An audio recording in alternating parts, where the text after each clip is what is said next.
Welcome to our sixth Bond Development Committee meeting. This is our final one for the calendar year before we break and then reconvene in the spring. So really excited to dive in together. Tonight, we're going to really dive into three core components. The first is we're going to dive into some data, one piece of which you guys got a preview through some pre-work at the start of the week, to really get a thorough understanding of the immutable core and move together as a group toward potential projects for the 2026 bond. And so the second component that we're going to jump into is creating as groups that we're sitting in to be able to work together through a process to put together some recommended bond packages for community input to go alongside the immutable core. So things that we previewed and discussed in the previous meetings, we're going to build upon this evening. And we're going to wrap up with looking at next steps and getting an understanding of kind of what happens between now and the final recommendation towards the board in May of 2026. And so tonight is really a chance to hear some information at the front end, but it is going to be very, very largely group discussion time. So we're really excited to dive right in with all of you this evening.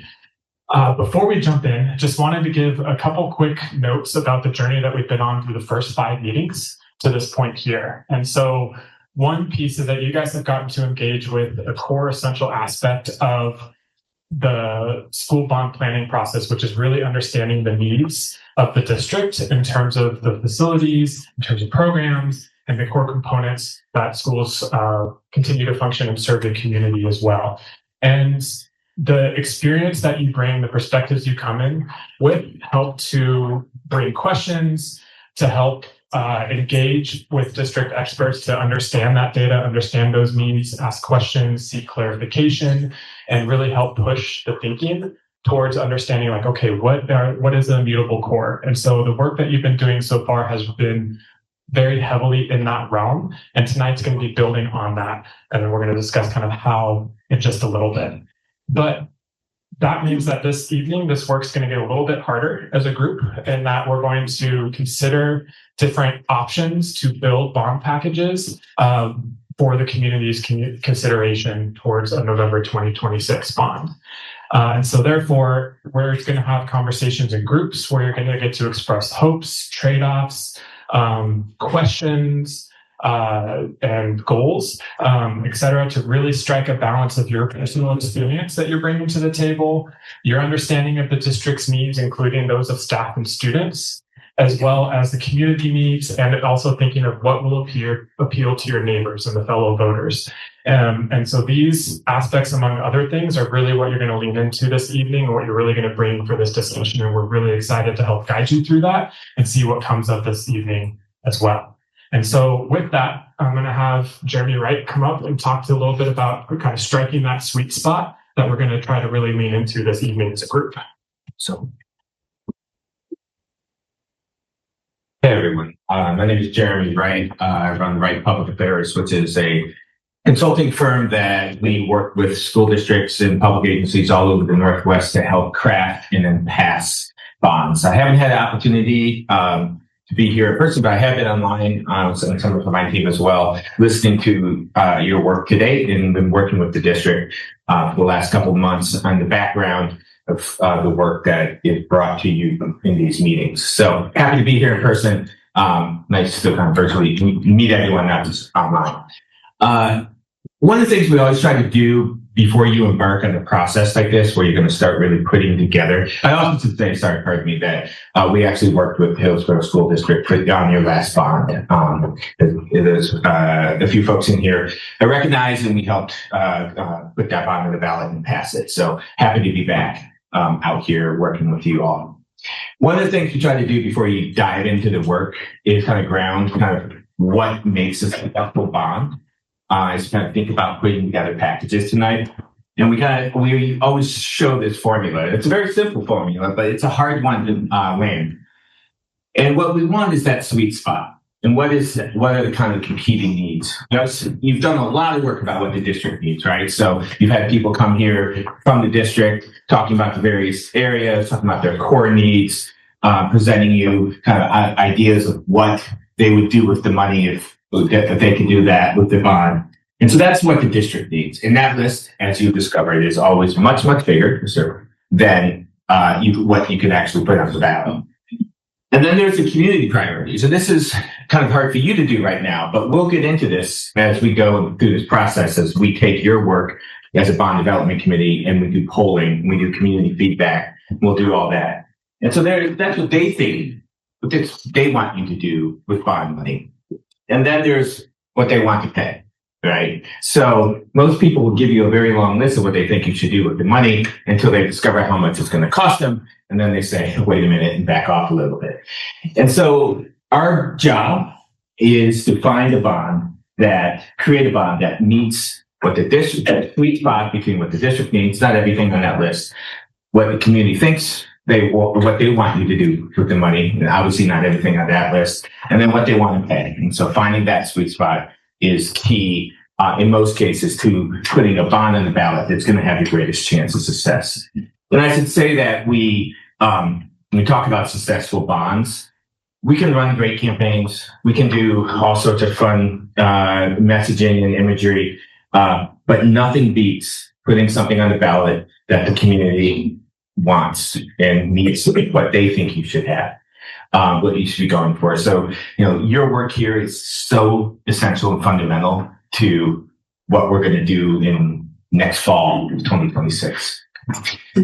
There were some questions, and Beth said early on that people wanted to understand kind of what 2017 looked like, what 2026 is going to look like.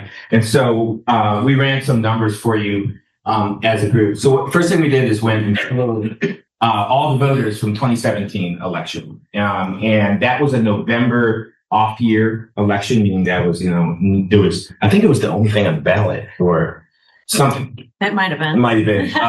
I can't remember, but it was very few things on the ballot. So the bond was the only thing. And so comparing kind of the turnout and what that looked like compared to 2026.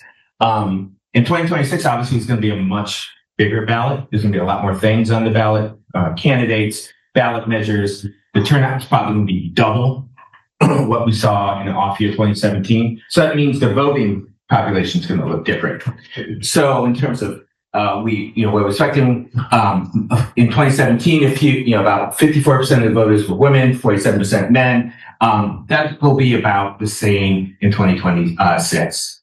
In terms of age, the 2017 electorate was much older. You can see here, 50% of the voters were 65 plus. And when you're trying to pass a bond, which we did successfully, but it is harder with older voters because older voters are less likely to have kids in school and be parent age voters, etc. And so, you look at what we'll expect in 2026, we're forecasting it's going to be a younger electorate. It will still be dominated by middle-aged voters. But as you bring down the age of your electorate, the better chance you have of passing a school measure, right? It's just almost like a teeter-totter. And so that's not to say older voters don't support schools, don't say that, support bond measures. It's just that when you get into the parent age electorate, they're more likely to have kids or be connected to the schools. Next slide. And then party registration. The 2026 electorate is projected to be less partisan. So what we find in off-year smaller elections is that people who bother to register as a Democrat, Republican, Green Party, whatever party, they tend to vote in more elections because they're just more engaged. And in Oregon, we have automatic voter registration. And when you're automatically registered, you're registered as what's called an independent or non-affiliated on the ballot. And so we have a huge chunk of non-affiliated voters in every district. And those folks tend to be younger, less they haven't voted in as many elections, just a number of kind of dynamics. And so if you look at what we saw in 2017, we had many more Republicans and Democrats voting, much fewer non-affiliateds. And so what we're going to see in 2026 is a increase. Thank you. Appreciate that. We're going to see a increase in younger voters, less affiliated, less partisan. And then finally, in terms of race and ethnicity, it's going to be a more diverse electorate than an off-year primary, off-year election. So what does this mean for the 2026 bond campaign? It's going to be slightly younger and more diverse than 2017. Women will continue to drive bond passage. We'll show you this when we do polling and come back to you after the first of the year. Women tend to be more supportive of education measures. It's just a fact, and it's a good thing to have more of them voting. No offense to the men in the room. Non-affiliated voters will actually be really key to winning this. Those independent voters, the folks who don't have a partisan or don't have a party on registration, because they will be the single largest chunk of voters that actually cast a ballot in 2026. And we have, obviously some older voters, so we're going to have to continue to drive credibility on what we did with the past bond and how this bond would have accountability and all those things. So that's my presentation on turnout versus 2026 versus 2017. Any questions?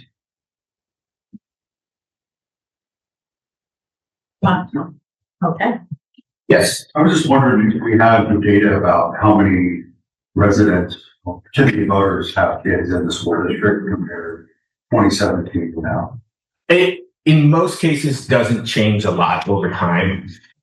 We do have census data, and obviously the school district knows exactly who the parents are, but we do have census data. At any given time, about 25% to 30% of folks have a kid in a school district in the state of Oregon. Some places it's a little less older voters, some places with a younger population that's a little more, but that's the general rule of thumb, about 25 to 30%. Which tells you, if you're thinking about putting together the bond package, like only a quarter. So I know you're centering student and parents input because that's who, and teachers, because that's who you all interact with all the time. But a full 2/3 of voters will not have been inside the school building here for years. So it's just something to think about as you kind of what we can do here that would have both appeal internally and externally. There are demographic of voters that are under registered, like would be other people that aren't. In Oregon, registration isn't an issue because of automatic voter registration. So when you get a license or you do anything down to age 16, you get automatically registered to vote.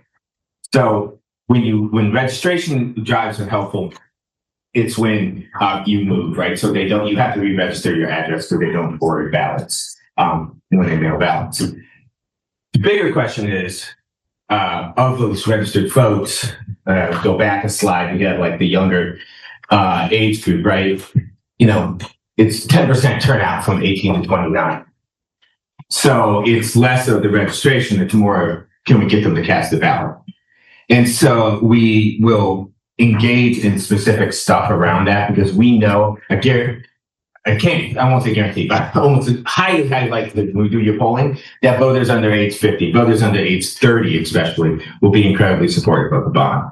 So the goal is that on the campaign side of things, not what you're doing, but like next fall, working turnout and making sure those folks are voting, and they're voting their whole ballot.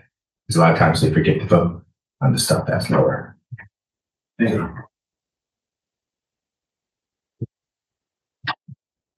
Our hand is over there. Thank you so much, Jeremy. Do you mind advancing my slide? Thank you. Yeah. All right, so I am going to take the next few slides and help ground us in some just big rocks of where we're coming from with all of the things that we're going to expect you to do tonight. Just make sure everybody's on the same page. First of all, we wanted to talk about some guiding principles, and I'm going to go through these and then invite you to let me know if there are any things that you feel are really important for the group to keep in mind as we start building out these potential bond packages that may not be represented here. So the the first bullet, prioritize safety, comfort, and reliability. That's really your warm, safe, and dry. We need buildings to be functional. We need to provide spaces that accommodate student learning. So that's just kind of the most basic. We need roofs that don't leak. We need HVAC systems that work. We need, just all the comforts that allow staff to do their work and students to learn.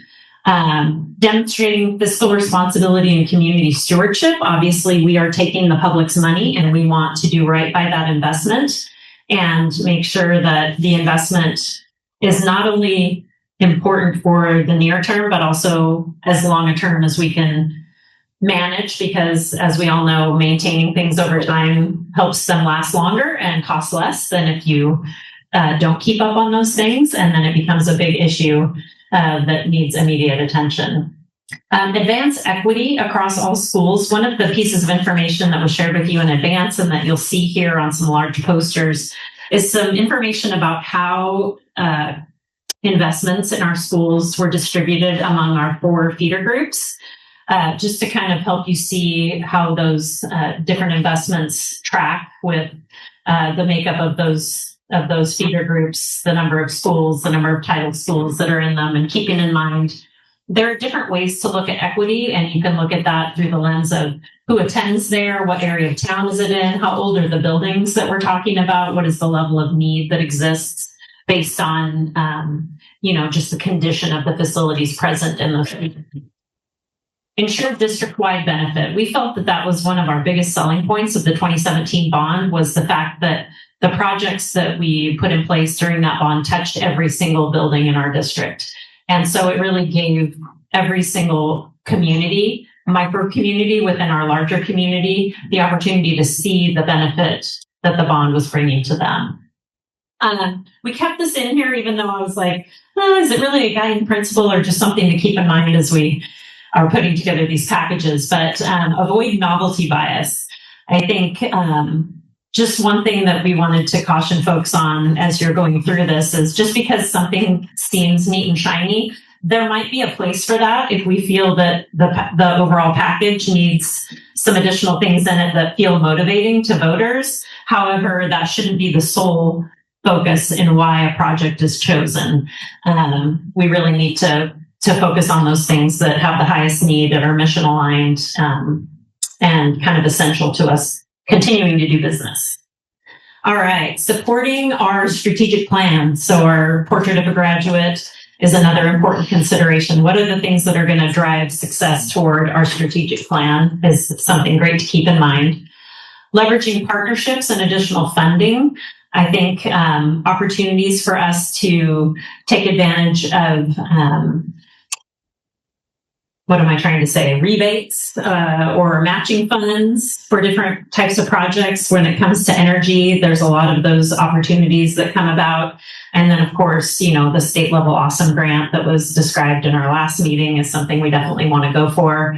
And any other opportunities that would allow us to leverage outside funds to make our dollars go farther.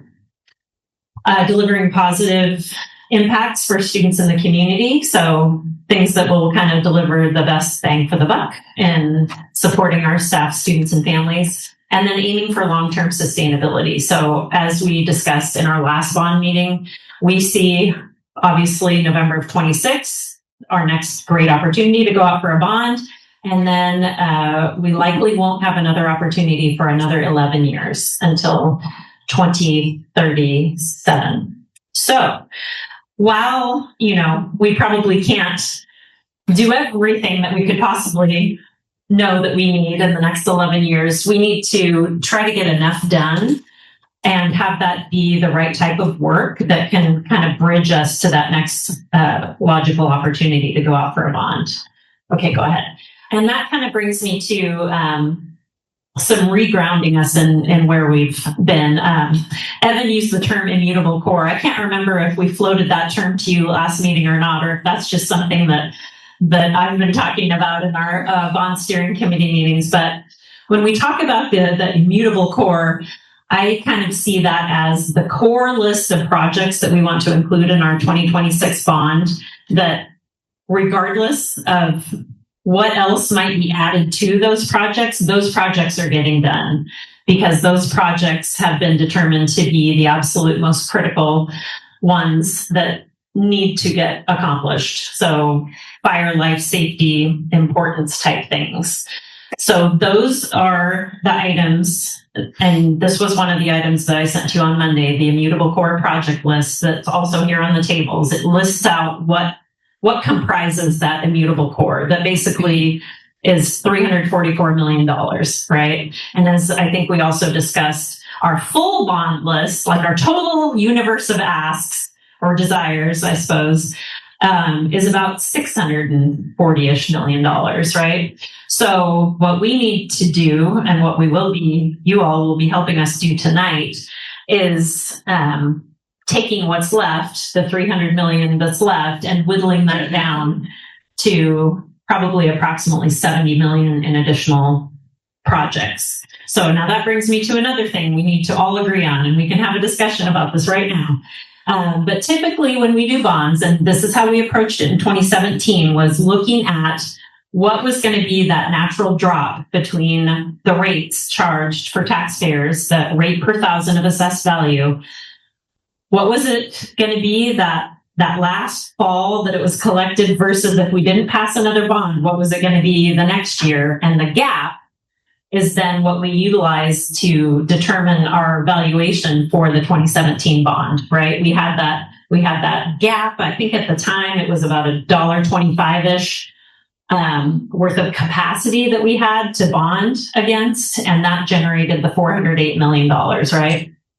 This time around, because we find ourselves in this very unique situation of Intel's strategic investment plan participation expiring, and so $7 billion of their assets came back on the tax rolls in this year, which dramatically dropped our rate that taxpayers paid. It was $1.52 per thousand, I believe. And keep in mind, back in 2017, we were at like 224 a thousand. So it has dropped a lot. And next year is shaping up to be the same. So our initial thought, one of the initial things we brought to you as well, we can look at that gap again. The gap between $1.55-ish per thousand and what it would drop to, which, granted, with the new assessed value valuation, it would be more money than it could have been, but it was only going to generate about $311 million. So we were initially looking at, okay, that's if we just do the gap, we don't raise any rate or anything. But we also kind of looked at, well, what would it look like if we did an average of past rates? We initially looked at a 3-year average to try to keep it really conservative. And that would generate approximately 380 million, which just so happened to be just a total coincidence, actually, very close to the amount of all of our level 4 projects, the full amount of all the level 4, the most priority projects that we have. But then there was some talk when we presented all of that, which was, if we have more need, why wouldn't we potentially consider going out for a little bit bigger bond?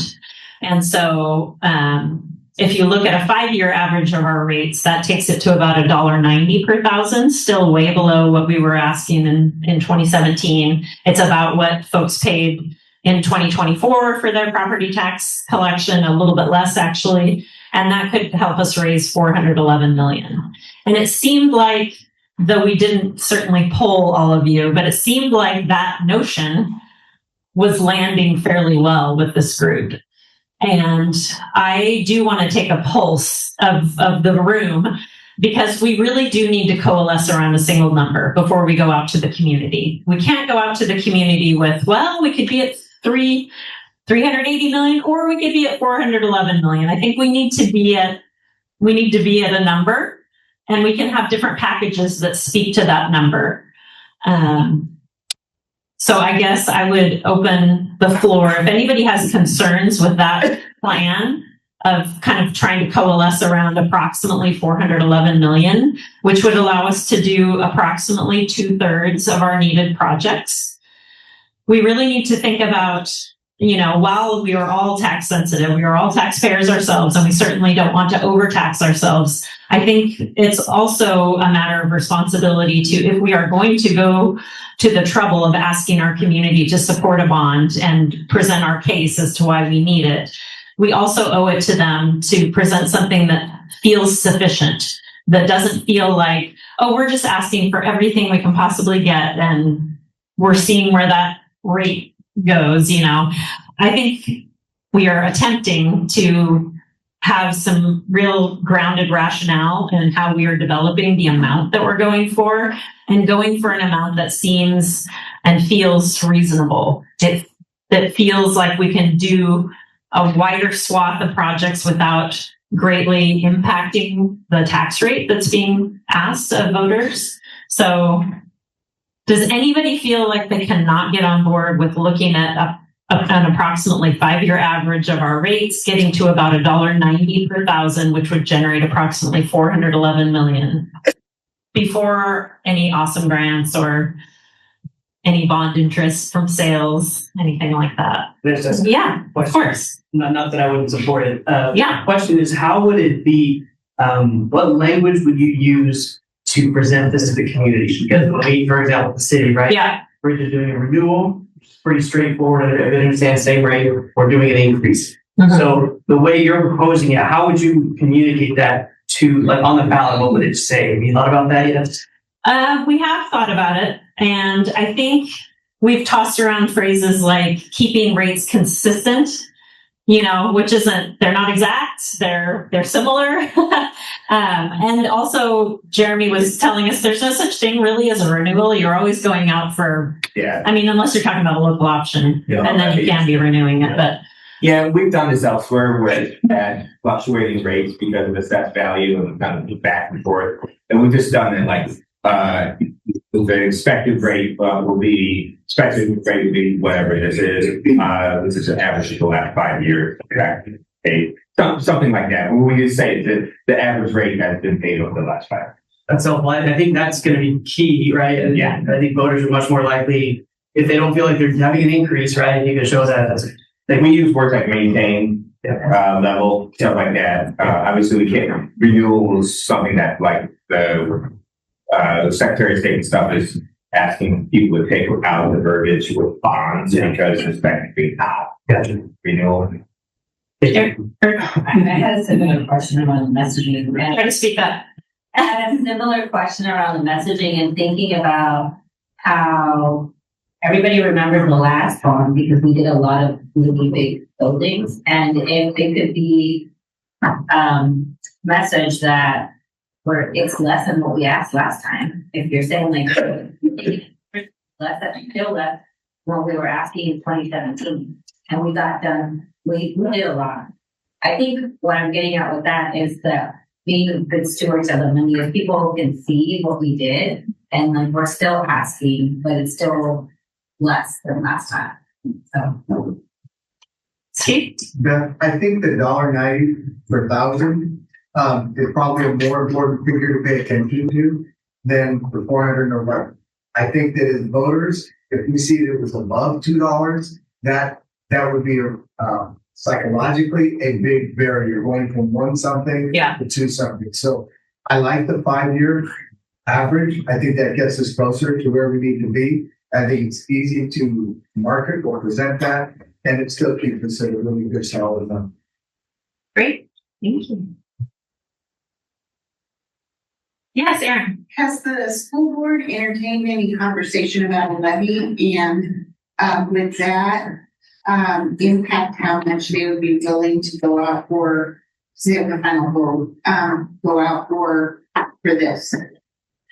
We at last month had in the Piper Sandler presentation, very similar to what this group got. The school board got it as well, but they also had a few slides talking about the local option levy. So it really was just a little bit of a refresher about how that works. There has not yet been a full conversation about how people feel about it necessarily. We have only shared that we don't believe it would be prudent to go, if they thought they wanted to go that direction, certainly not to go out at the same time as the bond, just based on how the polling last time went around that issue. So it hasn't been decided yet, but I also feel like just the potential that they could ask us to do that probably also behooves us to keep it below $2, just so that there's, if they did go there, it wouldn't be crazy. Hasn't it been like 10 years since polling was done on the levy? Yes, it has. It has.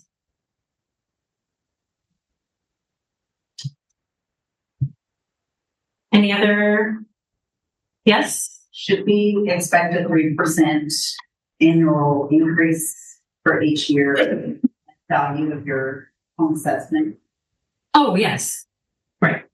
So that's by statute. That happens regardless. So even if the rate stays the same, obviously your assessed value is going to go up by 3% every year. Yeah.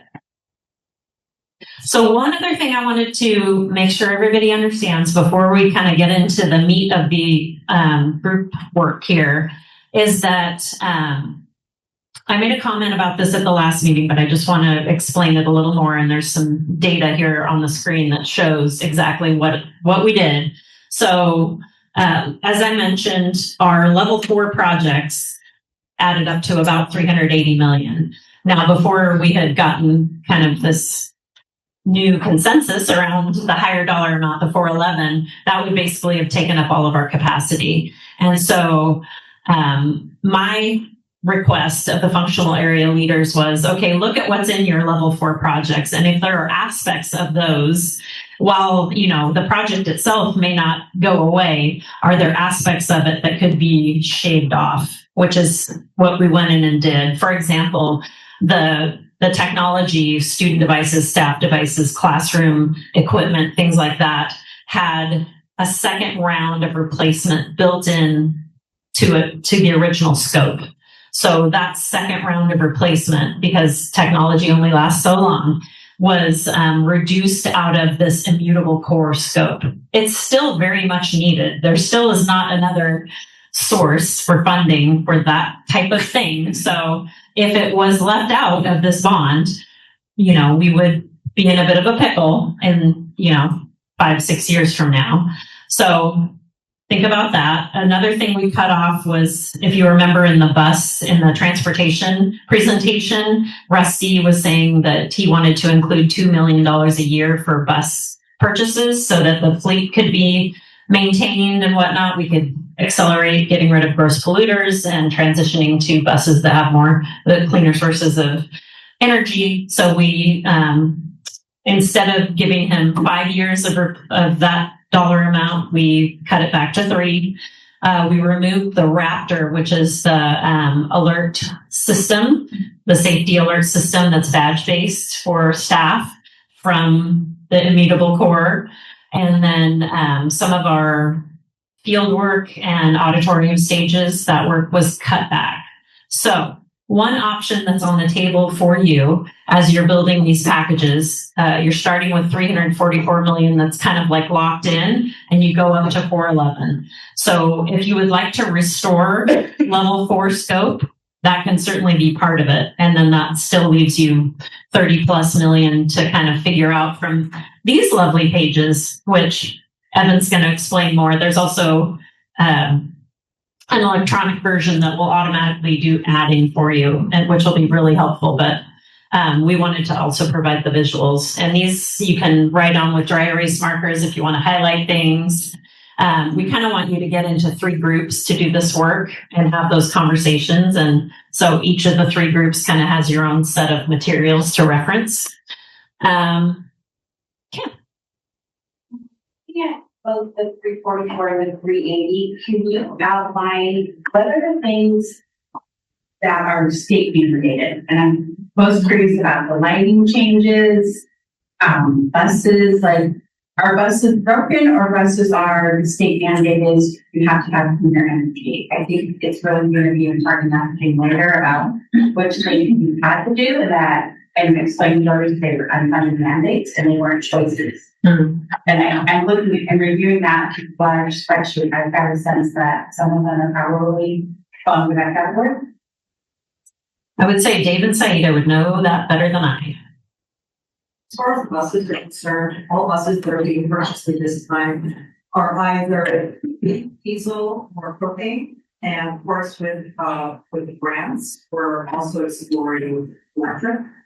And so, and the bulk, if not, the bulk of our bus replacement is I told you to replace anywhere from 5 to 8 buses over a period of time, over 5 to 7 year period of time, but the bulk is bond related.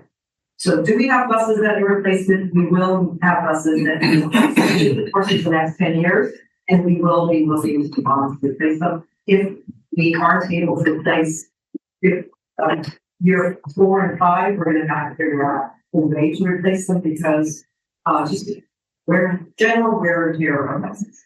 But everything we're buying now is we're all following the transportation mandates as far as payment. In the lighting, that's state mandated. So, we're pretty much on the hook to do that. They're starting to go away slowly, but there is the energy incentive money that they kick you back once you do your lighting install, and they send like an auditor out to make sure that you're up to par, and then you'll get some money back. And we'll get some incentive money back, and if the boiler replacement's going from steam to hot water, it's a lot more cleaner, more efficient. We get kickbacks for those for some control work. There's a lot of money out there. Just you find out like once you open up the can, like okay, you'll go through that process to find out how much money you get back on. How much you replace, how much energy is being saved off your utility bills in the back. But I think knowing that dollar figure about what is state mandated is really important for your board to bring in discussions with legislators, right? In that what those things actually cost and what they take away from what we could be asking for, especially if the bonds takes priority over our revenue, then and we're going to state has said it's really important that you all get equal funding, and the levy is the only lever you have. So I just think those are really important conversations and judges will ask about them because they'll think so many things, right? Like why are we changing this every level in the building? So you have to be able to explain because you have to. Yeah. Would I be able to answer your question? Would I be able to post up like a say that they whatever else would be in the state? We go through the packages and people are curious. We'll go to that. That'd be one way to at least know. Yeah. Most of us know the difference between what we have to do and turfing a field we don't have to do. Having tech devices for every student we don't have to do, but others should do.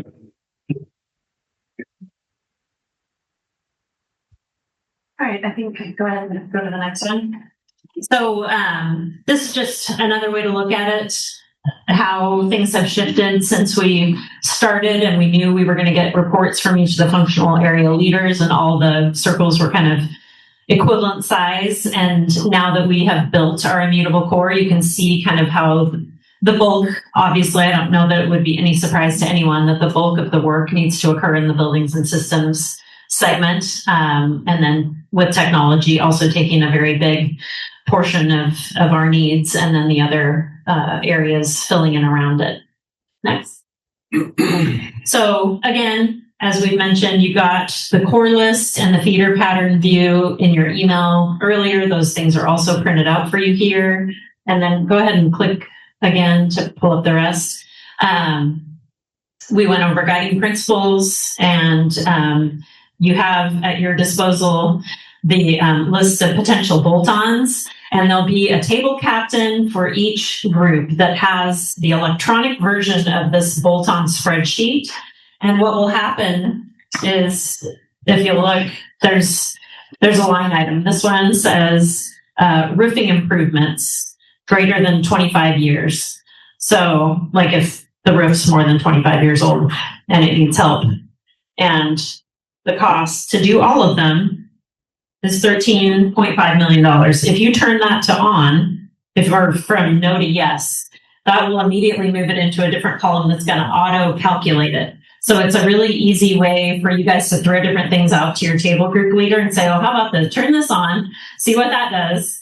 And then you can kind of work your way up to that $70-ish million level. But these printouts can help you, the people that aren't immediately typing, kind of get a sense of what's out there.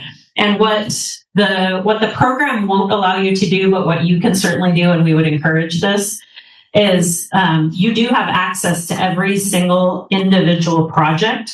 So if there's an area that's just too expensive, you could kind of say, okay, yes, this is really important, but instead of doing the 4 schools that need this roofing improvement, we'll take 2 of them, for $7 million, for example. So it's an option. And our hope is that based on the feedback that we get from you all tonight, that we can put together at least 2, if not 3 versions of packages that we can then take to our community for their feedback in January and February. So knowing how you're looking at things and making decisions and what things are important to you, and maybe how your different package options might be developed to speak to different needs, or maybe you put one together that's more heavily CTE and extracurricular focused because you feel like that would really help us sell the bond, or one that's really heavily focused on, just doing more buildings and systems work because it needs to happen. So any of that feedback is going to be super helpful, but basically the charge is to come up with a handful of packages in your respective groups that get us up to that $411 million total.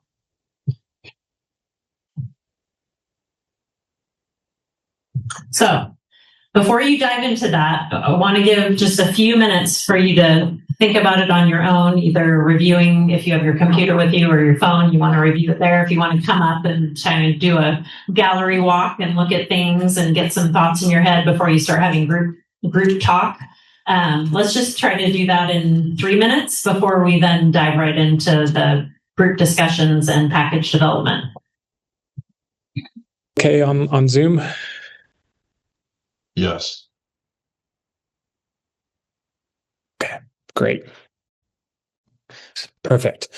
So let me go ahead and get set up here. And I'm going to get the sheet pulled up on here. But were you all able to receive the pre-work with the core list of projects? Or do we want some time for me to pull that up first? I haven't seen it. Was it emailed to us or what? Yeah, it should have been emailed on Monday. Let me check.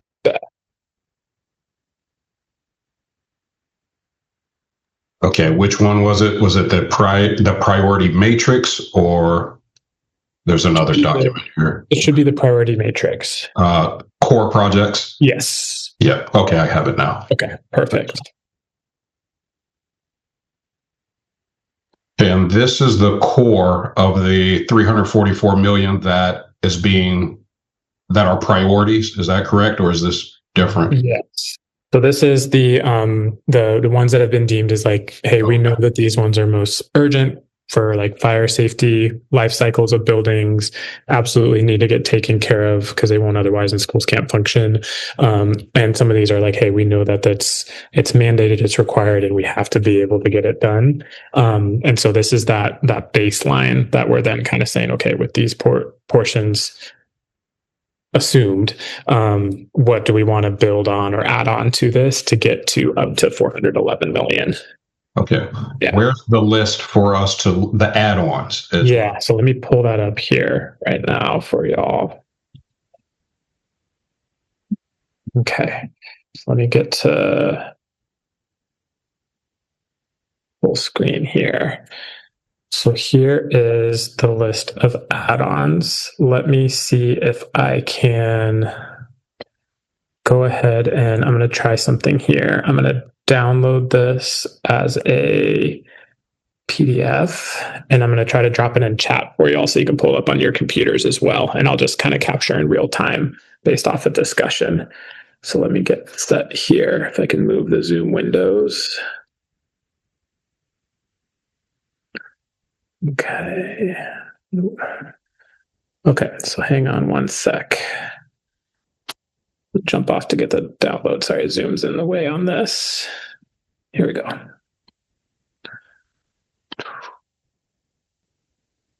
It's downloading right now. And here it is. Let me grab this.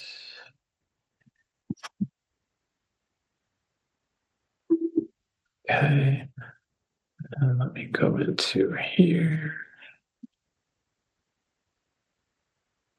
Thank you guys for your patience on this. Let's see if I can bring it into chat.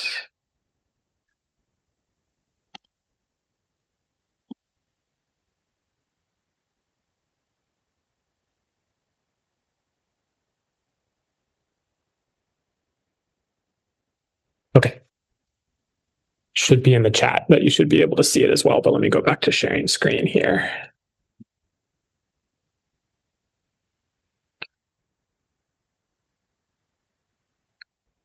Okay.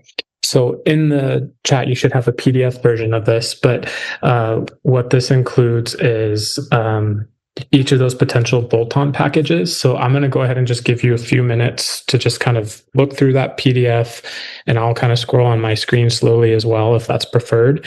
And then I would say in about 3 or 5 minutes, or just whenever you're ready to come off mute, I'll check in if I haven't heard from you guys in about 5 minutes, but just come off mute when you're ready to start kind of sharing ideas or thoughts as you look through, and I'll capture on here to do some of that toggling to be able to show what this is adding up to, and we can build, as you can see along the bottom here, up to 3 different packages as a group. All right, can I ask a question real quick? Please, yeah. And it's regarding the add-on. So I'm looking at flooring replacement, immediate needs, and its replacements of like 66648 8 SF and different numbers. What exactly does that mean? That's the square footage. Square footage. Okay. Yeah. Yeah. And so that's part of what goes into the pricing, is that those are per square foot. So it gives you an idea of just kind of the scale of those. Okay. And another quick question. Is there a breakdown that already shows what the ones that are marked and as having immediate needs, what the cost would be to add those in? Yeah, it's included if you scroll all the way over to the right in that sheet. You'll see over here that it's and sorry, when I need to change the layout here. Let me get this closed. Oh, come on. Trying to move the window bar. There we go. You'll see over all the way to the right, there's a total project cost. So in other words, to do all the flooring replacements for the immediate needs, that would be roughly $2,534,600. But if you did the interim, that would be another let's call it 1.5 there. All right, thank you. Yeah. And then what that'll allow us to do is when I go here and click bolt on, it will show us, okay, we've added that in. And then if we add the other, it'll say together we're looking at roughly $4 million. And so if our ceiling's 70 million, we've got about 66 million left to play with in this sample package. I have a question for I know it's just like red and there's orange and there's yellow. So who decides on what's urgent and what's not? Is it the staff, or is it the inspectors, or what's the process of that? Great question, Jesse. It's a combination of all the above. So it's from evaluation. So HVAC equipment will be from expert evaluators along with playground equipment. It's also done by just sheer age of the equipment as well, and knowing life cycles, and that's managed by staff on that end of being able to see. So it's a combination of all the above that you shared. Some have legal requirements to be done by outside evaluators. Others are more of just the staff that's maintaining and managing this has said, hey, we're we're having to put so much maintenance into this that it's outweighing the cost, or there's so much being done. We know that this is near end of life, given who's maintaining it within the district as well. Hope that helps answer your question. Yeah, thank you. Sure. Great question. You'll see here, there's obviously a lot of data in here. I think it can get really easy to get bogged down in each of the white lines here that kind of give those core pieces.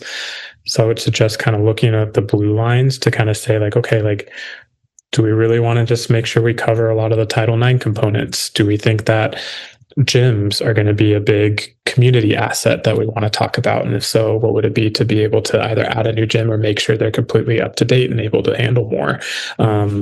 Just kind of looking across those bands might be a helpful way to start kind of diving into this volume of data, just recognizing that it's a lot in here. And then one side note, I know Beth went over in the presentation about how some of the adjustments that were made to bring that 380 down to 344, when we talked about 50% of technology versus the 100% that was initially presented. When you get to the buckets for technology here, you'll see the note that says complete. Complete, this is what Beth was talking about, is like, hey, if we activate all the pieces that are complete here, then that kind of restores the original need or ask. But this was determined by Derek, for example, as a chief technology officer, saying, hey, like, this has some room to give. We just might need to figure out how to do it more creatively as the time comes. But if we have to give some room to help decrease that core bond piece, this is what was flagged as it. But we wanted to help you see kind of what was done to lower that threshold versus maintaining that threshold since the last meeting. Are there any additional thoughts, considerations, kind of wonderings of like what's jumping out to you as like would be good to include to kind of help? Yeah, well, I'm typing mine up so I can put in chat because I have to leave in 5 minutes. Okay, no, that's great. For another event. But I find it difficult when looking at the immediate needs for HVAC equipment upgrades and roofing improvements. I think I need a better way to determine what's really immediate or emergency or has to happen now. Because both of those categories have quite a few things in them. Yeah, that's great. And the rule of thumb I would give on that to help filter is if it's a matter of like has to happen now, this is like a today or as soon as this bond passes piece, that's been captured in the immutable core. So that's already there. I would say if it's immediate on this list, it would be immediate. Like in other words, like this will be a need that will come up pretty urgently over the course of this bond life cycle. So I would just say this isn't a day one piece, but this might be like, hey, as the bond ends, the district's going to have to address this, whether it's with bond funds or not. And so that's kind of how I would filter that in case that's helpful. Okay. Oh, yeah, thank you. So I'll just drop the ones. So I am looking at bathrooms, ADA improvements, flooring replacement, and that's all immediate needs. Power distribution upgrade, career and college pathways, and extracurriculars. But I'll drop that in the chat so you can work with the calculator and see how that figures out potentially. But unfortunately, I won't be here for the further discussion. No worries. And Tony, just so you know, thank you for dropping in the chat. We're going to follow up with BDC, so you'll see what we're going to talk about as a preview for everybody here is like by the 19th, you're going to hear from us as like, hey, this is what we saw, the trends we saw, kind of what's being presented moving forward. So we'll be able to help do that synthesis across groups. So you can expect that as follow-up from us to help with the continued engagement there. All right, perfect. Thank you, Evan. Have a good evening. I need to go ahead and get off now. Yeah, go for it. Thanks.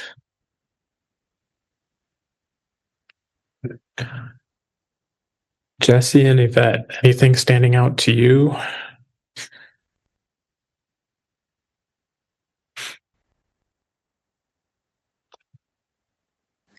I'll go. Yeah, I mean, what I've been seeing right now, and I'm also continuing to read, is that they pretty much have on point like amounts because Mulberry Elementary School is a very old school as long as Hill High and Glencoe, and I understand that their roofing needs a bit more attention. So yes, I'm for me personally, I'm very glad that they are getting the attention they need, and also every school is included and equally. I mean, I hope equally distributed. So, but yes, this is really good that what I'm seeing right now.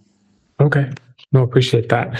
And that's where I think like when thinking through like, yeah, we're ensuring the bond touches as many schools as possible. And there are projects that touch each school.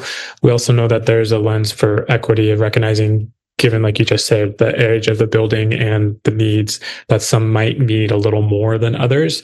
And so there's kind of that equity versus the quality lens. But I'm glad that that's standing out to you from here as well. So I'm capturing from what Titonian shared as well as what you just shared, that roofing seems to be kind of that seems to be something as, hey, especially on the immediate side, we want to make sure that that's recognized.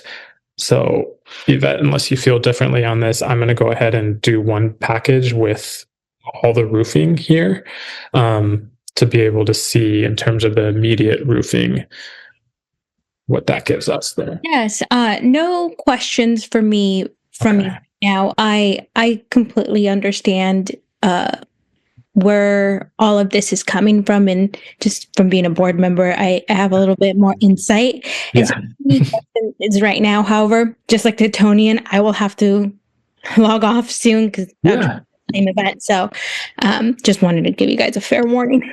No, I appreciate that.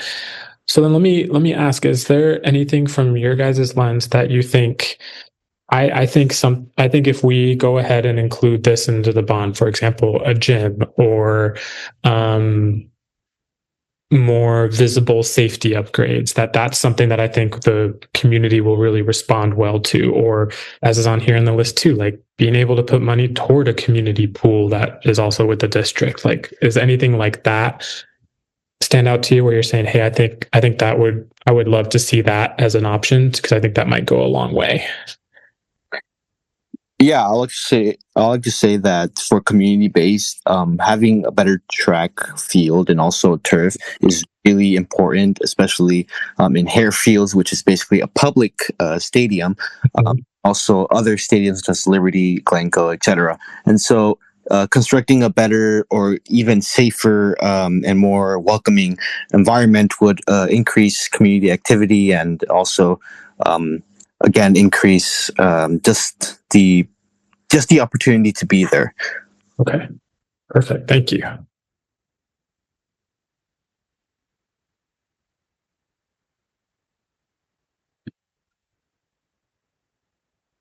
So I'll go ahead and activate those in the same one as well, just so we can see kind of what that does here.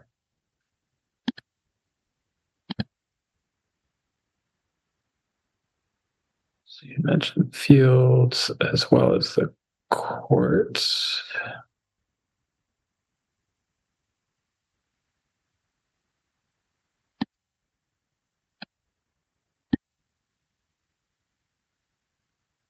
Okay.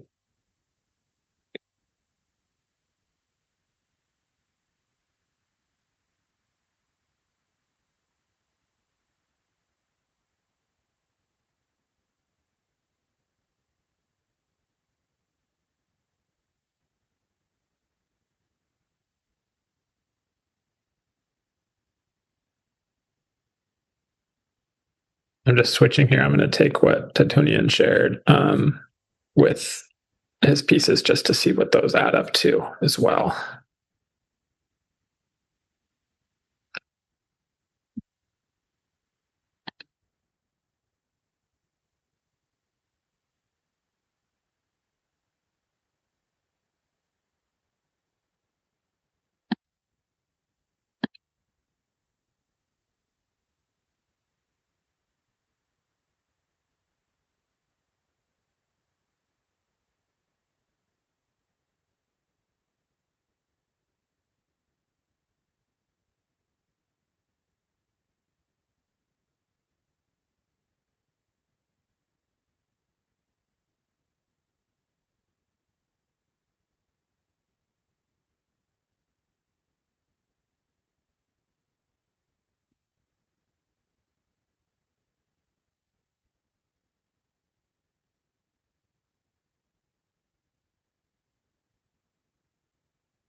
So it looks like with those added in, we would actually still be able to build this package underneath that $70 million threshold.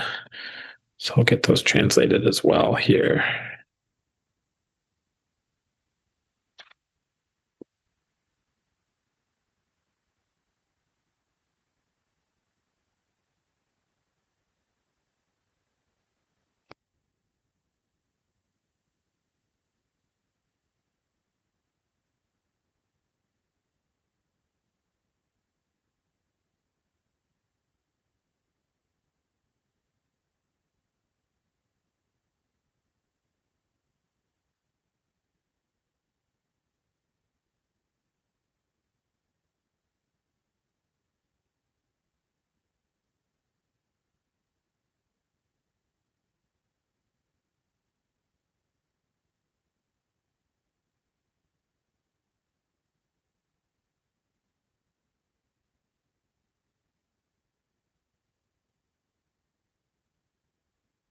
Ellie, I know you're largely listening in, but does anything stand out to you either that you wanted to share thoughts on?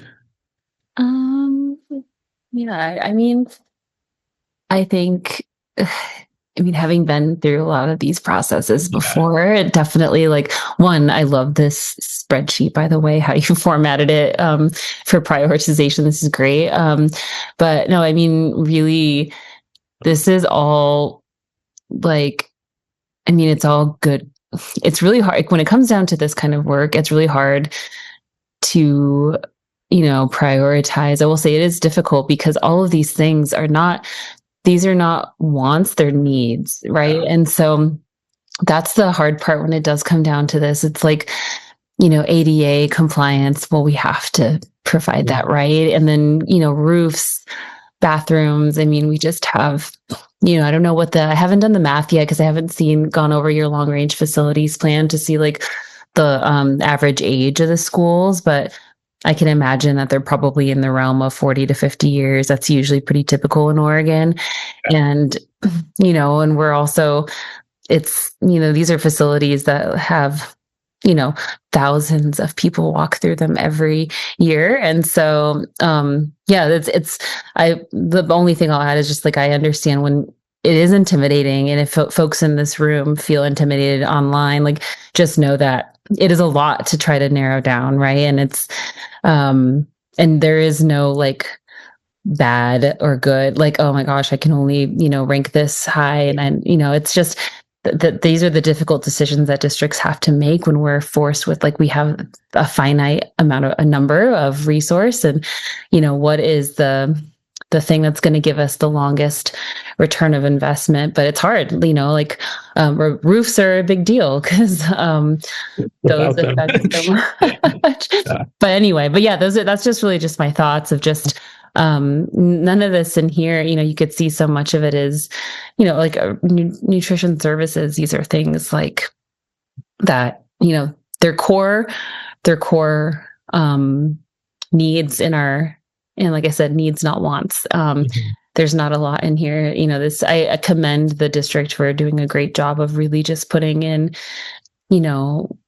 we don't want the Taj Mahal. This is really just things that we need to be able to serve kids. No, appreciate that. Perfect. But yeah, that's nothing in particular besides I just understand that this is a hard process. Yeah, no, I appreciate that. Thank you for sharing your perspective and experience on that too and thoughts. Jesse, quick question for you. You mentioned tracks as well as the courts and the fields for community use. I went on ahead just kind of with that same logic, and I'm curious if this aligns with your thought process too around playgrounds being important for community use and access and visibility. And so just wanted to see if that kind of fell in the same structure that you were thinking. So I was thinking about the equipment and surfacing improvements for these playgrounds with the immediate needs, about if we were to activate those, we would still be under that 70 million. Would you kind of use that same rationale that you were sharing earlier? Yeah, most definitely. Yeah, I just said track because I'm a track and field athlete. Yeah. Really important. But community like playgrounds and also surfaces or pavement are really important, not just for high schoolers but also for elementary and other community members, so that they could have just a more safer and also welcoming environment, like I said. And yeah, it's really important, especially as these students grow up. They get to, be in these playgrounds and have a good time and be themselves. So yeah, it's really important for them as part of the school. So yes, absolutely. Thank you for sharing that and for advocating for that. We appreciate it. Okay, well then I think I'm going to head back in to help the group get transition to the next stage here. Jesse, would you like to speak to our package, or would you like me to speak to it? Do you have a preference? I don't really know. I mean, yeah, I think I can, but I'm not sure. Okay, whatever you're comfortable with. Just wanted to provide the opportunity if you'd like. No pressure.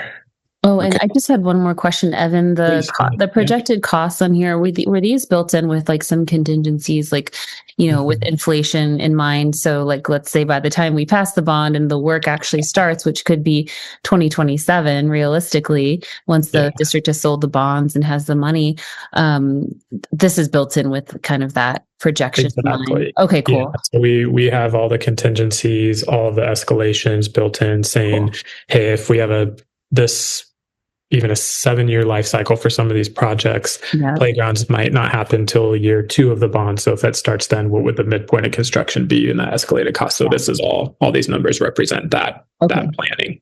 Great. Perfect. Yeah, thank you. Sure. Okay. Perfect.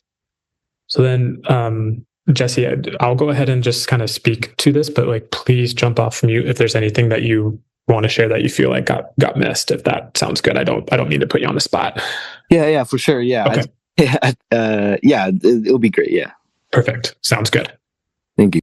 All right. Well, thank you all very much, and you'll see me on the other camera in just a moment.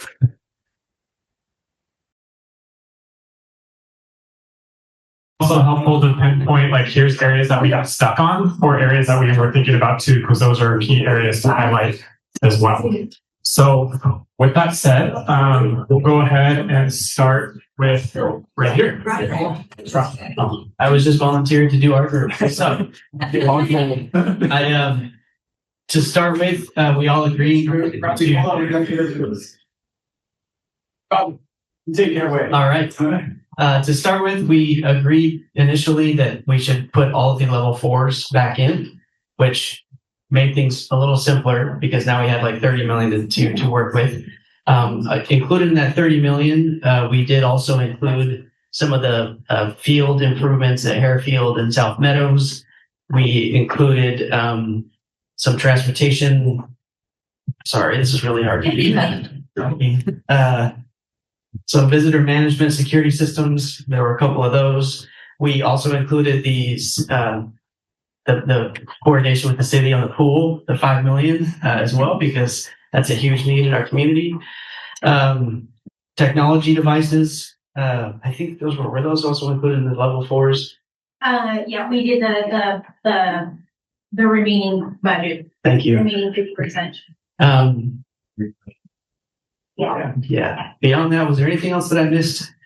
That level 4 thing took up a lot of that money right off the bat, which we felt was important to get that back on the list. So the ADA restrooms. ADA restrooms was another one that we felt was a priority. We added in the nutrition, more Laticus nutrition stuff. Yeah. There it is.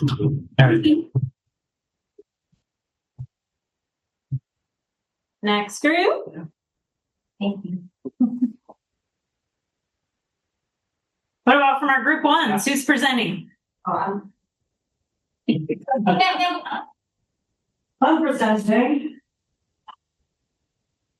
Yay. A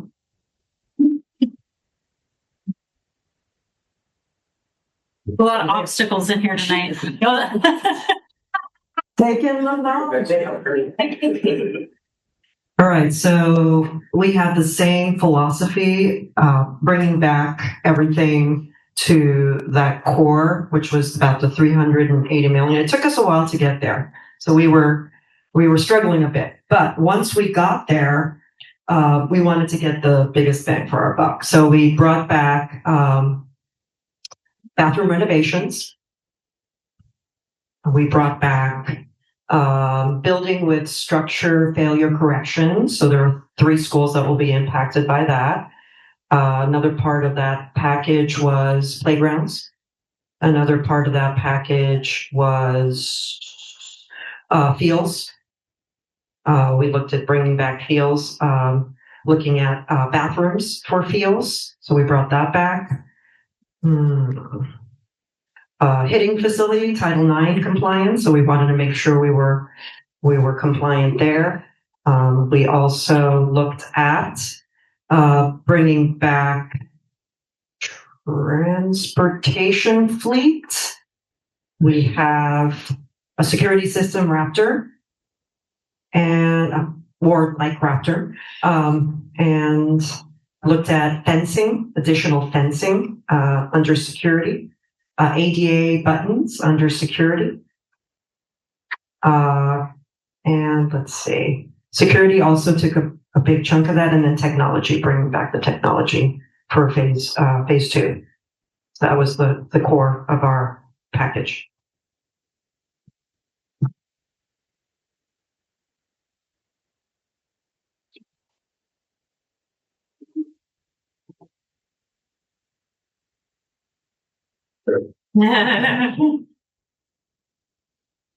All right, so we basically did the same thing. We brought back everything that was canceled out, transportation, the technology, Raptor, and then we added on ADA bathrooms, the state auditorium work, stage replacement and curtains, and playground equipment and resurfacing.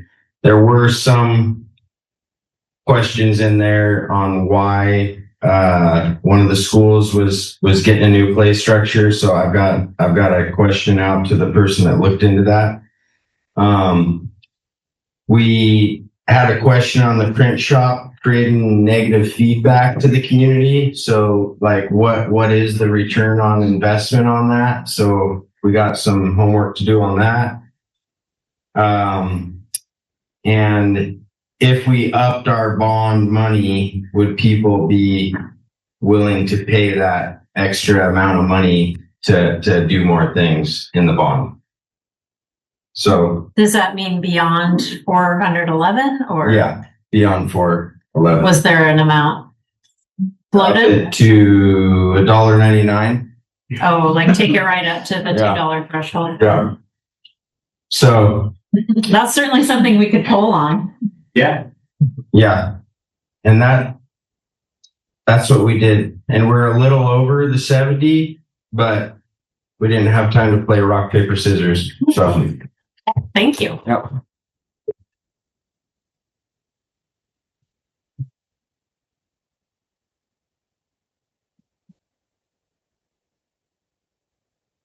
All right, so I'll give a quick voiceover to the small but mighty Zoom community bond package.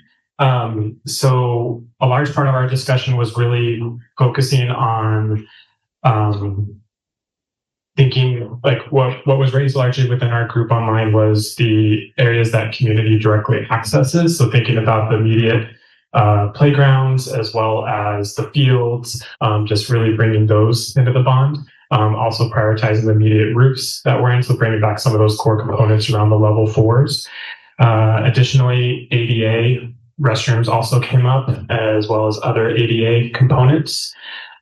Just looking through here, the tennis courts were another example of the direct community access, and also thinking through the kitchen remodels to be able to help support potential benefit to the community through those structures as well. So those components got brought back into our bond here at roughly about 62 million. And so that was a large part of what was shared online. But there was definitely a lot of back and forth of like wanting to restore the entirety of the level 4, but not sure about some core components of it. And so that was where we largely landed as a Zoom group there as well.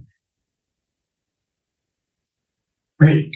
So we'll have Jeremy come on back up here, just kind of give a brief overview. You've been hearing us talk about, and then we just like, okay, now we're going to start entering into some community engagement and feedback. So Jeremy's going to give a voice over here about what we mean by that and kind of what to expect. Yeah, so one of the points of the work you're doing tonight is that we want to make sure when we go out to the community that we're giving them something to respond to, right? As opposed to just going, you know how hard the work you've done here, and going, hey, what do you think about a bond, right? So what we're going to be doing is going out into the community with a couple options based on your work and asking people for feedback.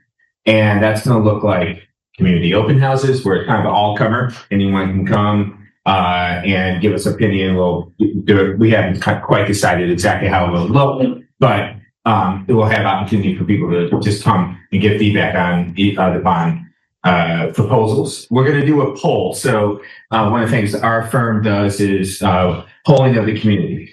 Poll is very different from asking people all comers at open house, right? So we're going to be polling individuals who are likely voters in the November 2026 election. We talked about that profile I gave at the beginning, and asking them a whole host of questions about what the various projects we're considering. Someone asked, can we poll higher? We can ask that question in a poll, right? We can say, what's your tolerance for $1.90 versus $1.99? So we'll be asking those questions in our community polling, as well as beginning some messaging components as well to think about how we want to talk about the bond. And then we'll be doing solicitation and feedback from our core, what I call our choir, right? The students, the parents, the educators, all the folks who are touching our schools every day. And giving out, and we had, got to look like various ways people can give feedback. So if you remember that, that Venn diagram I showed at the beginning, this part is that, need communities input about what they think your priorities our priorities should be in putting together this bond. And we'll bring that all back to you, and that will be part of finalizing a draft bond package. Any questions about polling or anything? Okay. Thanks, Jeremy. Perfect. So in terms of what's next for us as a bond development committee, so as Jeremy shared, this is going to be taking place after the first of the year in terms of the community input.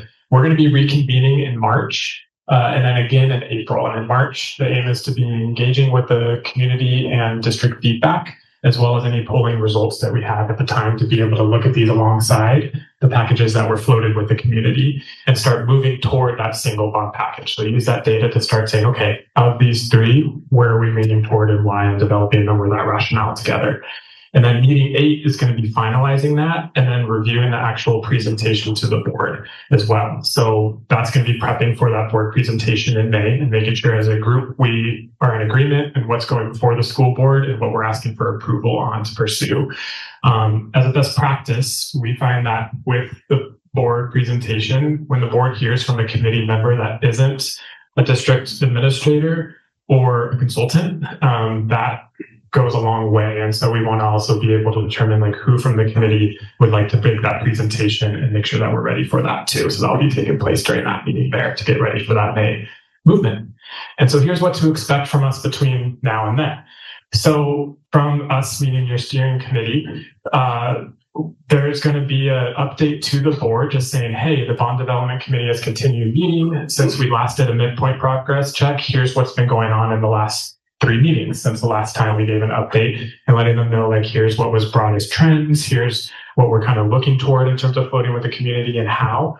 And by the 19th, we're going to be able to share back with you a synthesis and an analysis of what you guys shared in your packages to say, hey, given what we saw, given these core components, these are the up to 3 potential packages that we want to share with the community, to share with you for awareness and to get some feedback there before we finalize. And then And we will also be sharing on the 19th a more detailed community engagement plan. So sharing a little more about what it is we're doing, how, when, a little more detail with what Jeremy just shared with you all there. And then in January, we'll be sharing a newsletter with you as the BDC to let you know what's been happening, what we're learning, what we're seeing. In February, we'll do the same. And then we'll reconvene like this as a group in March. And those dates will be shared out by the 19th as well. So that'll be on your guys' calendars in terms of when that March meeting, when that April meeting will be. So just want to cover those logistics before we wrap up. But any questions from the group? I have a question. Please. So that activity felt a little bit like supermarket sweep. If anyone see that, if we're just adding as much as possible. Will there be an opportunity? So like some of the questions we had was like, it would have been nice to see what was back in the 388 before we started adding things to that. Will there be an opportunity to change, add, move from the 388 anytime soon? Is that like, what happens? Yeah. Sorry.